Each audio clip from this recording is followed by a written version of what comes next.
All right, whatever kind of combat sports athlete you are in the world, we all want to be the champion of the world, whether it's boxing, kickboxing, wrestling, and of course, mixed martial arts. If you're in mixed martial arts, there is no better honor or finer accolade to have than becoming the UFC champion of the world. Now, some fighters, kind of like Conor McGregor, they have a meteoric rise. They cut through the competition with ease and they become the champion with almost no adversity. Other people, like myself, they take the long and winding road. The road that sees them get knocked down but get back up several times, lots of injuries, bumps and bruises along the way. But eventually they get a title fight and they make good on that promise. Now, I'm going to take you through a list of 5 people that took that long and windy road, but when the title fight came, they made it look easy.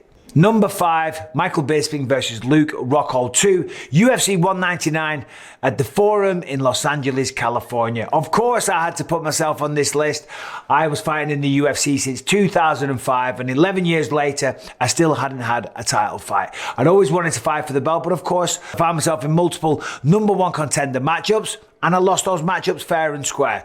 Now, when I got the opportunity to face Luke Rockhold, I'd fought him before. He'd beaten me in round 2 with a one-armed guillotine. So going into this one, I was a massive underdog. Also, I took the fight on 2 weeks' notice. I was filming a movie in Toronto, Canada with Vin Diesel. So I hadn't been near a gym in 2 weeks and people thought it was absolutely laughable. But I knew that I had the ability to go out there and win this fight. I'd sparred with Luke, I'd fought him before, and I knew going into that first fight, the circumstances weren't the best, but I'm not here to make excuses, and we're not here to talk about that one. We're here to talk about 199. Now, when the fight started, I was cool, calm, and collected because I remember when we went to square up with each other at the middle of the ring, I went to touch gloves, and he said, no touch, no touch. And as I was backing away, I said, I'll touch you in a second, motherfucker. Now, of course, that was a very witty line, but the point I'm making here is that is how calm I was. Normally back in my career, I used to get myself all worked up and kind of frantic. This time,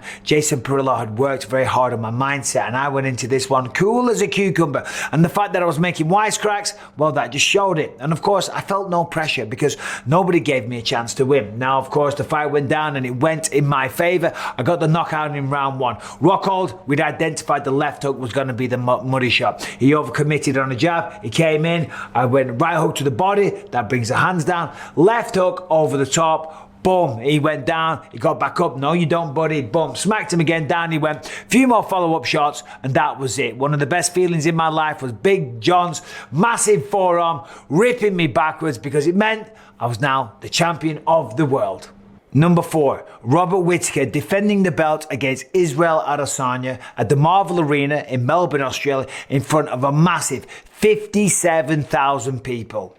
Now, coming into this fight, Robert Whittaker was the champion. He won the interim belt against Yoel Romero in an absolute back and forth war and proved to everybody just how tough he was and that Robert Whittaker truly was one of the best, toughest and most humble fighters in the world. On the flip side, Israel Adesanya was very, very brash. Came over from the kickboxing world and was putting those skills to great use in the UFC. So far in mixed martial arts, he was 17-0, undefeated in the UFC, and this man seemed destined to become the champion of the world one day. And of course, that did happen when he went up against Robert Whittaker. Robert coming into this one, of course, maybe the better boxing, maybe the faster footwork, but of course, a wrestling threat as well. Now, anytime anybody fights Israel Adesanya, they always think they're going to go for the takedown, but Israel has proven very, very hard to take down and shown that even when he does get taken down, he can jump back to his feet pretty quickly. The reality is, though, in this one, UFC 243, as I say, a massive crowd in Melbourne, Australia.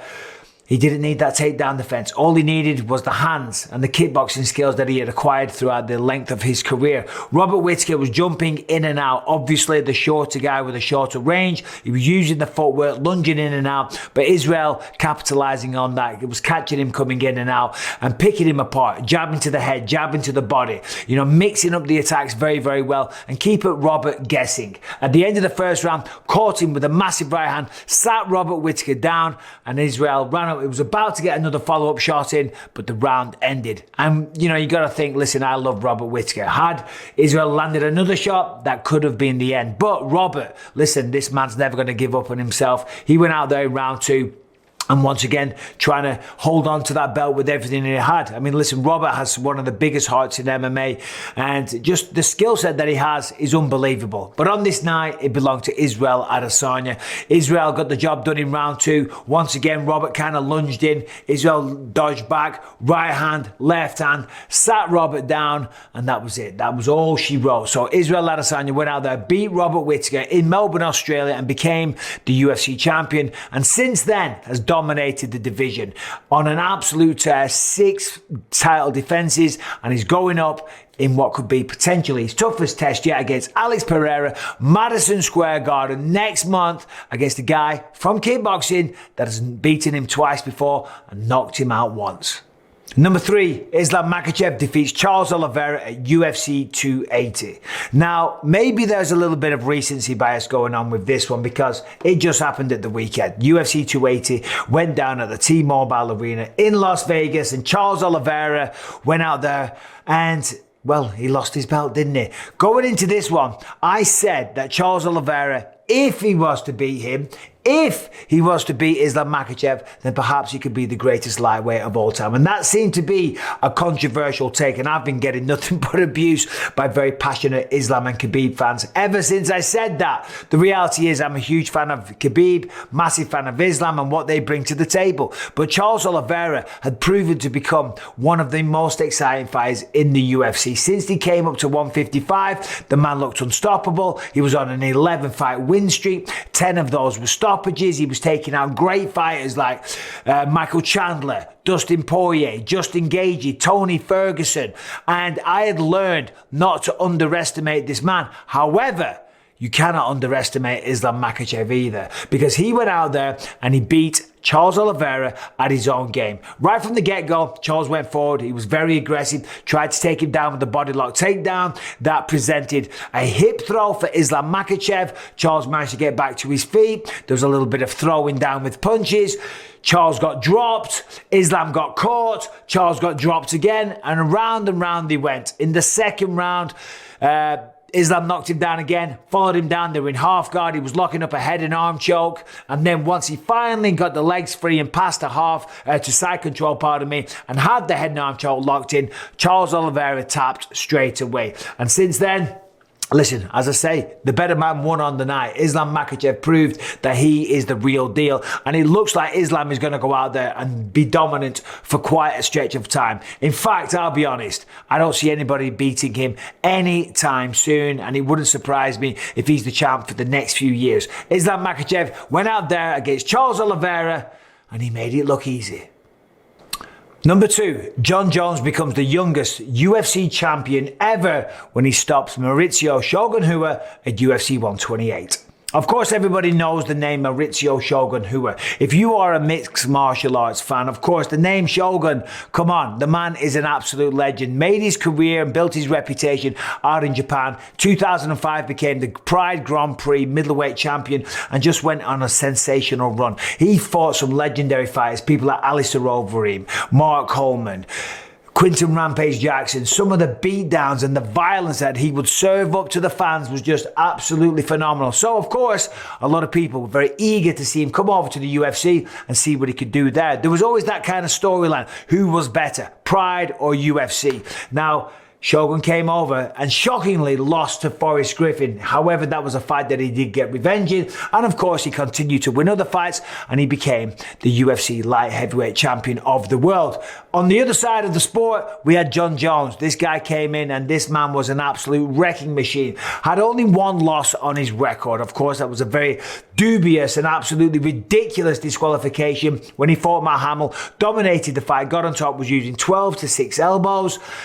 Opened up a cut on Matt Hamill and the referee disqualified him. Still to this day, that is the only loss on Jon Jones' record. So of course, a guy like Jon Jones, a guy that talented, he was going to go off and become the champion. 4 fights later, he would get an opportunity to do so against Mauricio Shogun Rua. Now, coming into this one, listen, if you knew what Jon Jones was capable of, you could see the writing on the wall. A tremendous wrestler, way taller, way longer, younger, stronger perhaps. But Mauricio probably had the better kickboxing skill. However, none of that mattered. The wrestling prowess of Jon Jones was just too much. Took him down from the opening bell, and it was just a nasty onslaught of elbows, punches, and just relentless punishment. Of course, Shogun, being the legend that he is, being the warrior that he is, the man wasn't going to quit. You know, he tried to pull guard, he got guard back, he got back to his feet, but it was just a systematic beatdown, one after the other, after the other. Jon Jones was relentless. He never stopped coming forward, and the writing was on the wall. And of course, it was a savage beatdown. It was almost hard to watch. As a massive Shogun fan watching that fight, I really felt for the guy. But listen, you cannot deny the greatness of Jon Jones, and that's why the man is still only got that one loss on his record. To this day, 26-1, but is he going to come back? Is he going to become the heavyweight champion? That's what we can't wait to see. Of course, he defeated Shogun in round 3, a savage beatdown, went on, defended the belt, God knows how many times, went through generations of fighters. Of course, lots of scandal along the way. Lots of issues with performance-enhancing drugs that kind of taints the legacy a little bit. But in terms of becoming a champion, he went out there, dominated Shogun from start to finish, and got the finish in round 3. And that brings us to number 1. Now, of course, so many great fights, so many title fights that I could choose from. So picking number 1 was very hard. But I got to go with Anderson, the Spider Silva, taking out Rich Franklin to become the UFC middleweight champion. Listen, if you were a fan of MMA, you knew the name Anderson Silva. This man, once again, much like Shogun, had carved out his career in Pride. He was knocking people out in Cage Rage. I fought on some of the same cards as him in Cage Rage. The striking ability, the Muay Thai acumen that this man had was absolutely sensational. So him coming over to the UFC, it was only a matter of time. And I knew that he would do well there, but I didn't realize that he would take over the sport in quite the way that he did. Rich Franklin was the UFC middleweight champion of the world. A former math teacher that was so clean cut but used to fight his ass off inside the octagon every single time. I was a huge fan of Rich Franklin, always brought it. A big guy, great cardio, excellent boxing, a good well-rounded game. And as I say, the middleweight champion of the world. And it was a man that I always wanted to fight. But Anderson Silva came over, had his first fight against Chris Lieben, absolutely destroyed Chris Lieben in 1 round, didn't even make it look easy. And then in his next fight, at UFC 64, he went up against Rich Franklin. Now, when the fight started, Anderson Silva, he was pretty comfortable. He's always been cool, calm, and collected. He never really lets the moment get to him. And on this occasion, it was simple. It was good old Anderson Silva, just another day in the office. Rich was having a little bit of success. He landed a couple of shots along the way, and Anderson Silva playing his usual type of games, the mind game, sticking his tongue out, smiling, saying it's normal, no problem. And it was relatively competitive until Anderson Silva locked in the tie clinch, the Muay Thai plum, whatever you want to call it. He got him in the tie clinch, and he absolutely devastated Rich Franklin with knees.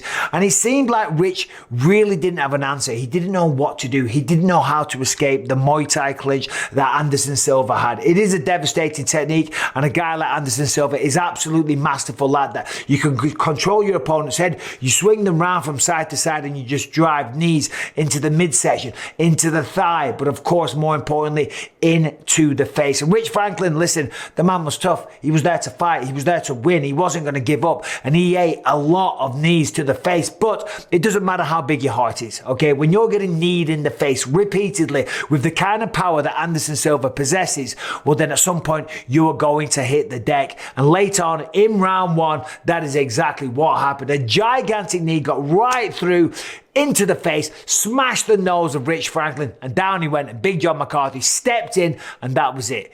Anderson Silva was the UFC middleweight champion of the world, and Rich Franklin went home with a disgustingly broken nose. I mean, the nose was right over here. If Rich Franklin was to follow his nose, he'd be going round in circles. That's how bad it was. Now, of course, there was a rematch. Rich never got the job done, and Anderson Silva had the longest title run that we'd ever seen in UFC history. I mean, Anderson Silva, an absolute legend who, incidentally, is back in action this weekend, going up against Jake Paul. I mean, Oh God, I can't believe I'm saying that really. Anderson Silva, such a legend, and God bless him. I'm happy for him. I was happy to share the octagon with him, and I wish him all the best this weekend. But please, for the love of God, do not let Jake Paul get a victory over you. I'm going to do a full in-depth analysis and a breakdown and the prediction of that fight, so stay tuned for that one tomorrow. But there it is. 5 UFC fighters that made winning the belt look very, very easy. Who did I miss? What do you think? Let me know down there in the comments.